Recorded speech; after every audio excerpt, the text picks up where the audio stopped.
लोक पावसाळा लागला की बाहेर धबधब्याकडे इकडं तिकडं फिरायला जातात, पण आमच्या कॉलनीमध्ये, आमच्या शहरामध्ये इतकं भारी वातावरण आहे. झाडं आहेत असे गर्द, मस्त पावसाची झड आहे आणि नद्या नाले काही बघायची गरजच नाही.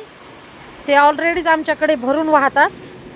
हे बघा, पाऊस सुरू झाला की आपोआप नद्या नाले, पर्यटन ठिकाणी जायची गरजच नाही. हे अशा धबधब्यासारख्या धारा लागतात मस्त. हे आमच्या गच्चीचं असं सुंदर वातावरण.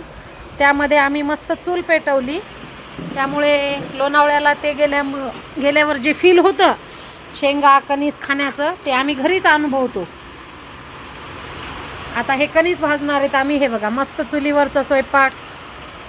हे कणीस आता ह्याच्यामध्ये चुलीमध्ये भाजायचं.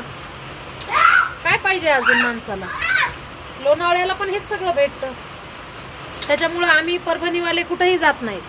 आमच्या इकडेच लोणावळा, खंडाळा, भेटत नाही, महाबळेश्वर सगळं इकडंच आहे. मस्त चुलीवरच्या शेंगा, गरम गरम. आपू खाऊन बघ. या सगळे जण खायला. आपू छान, या मस्त कंस खायला.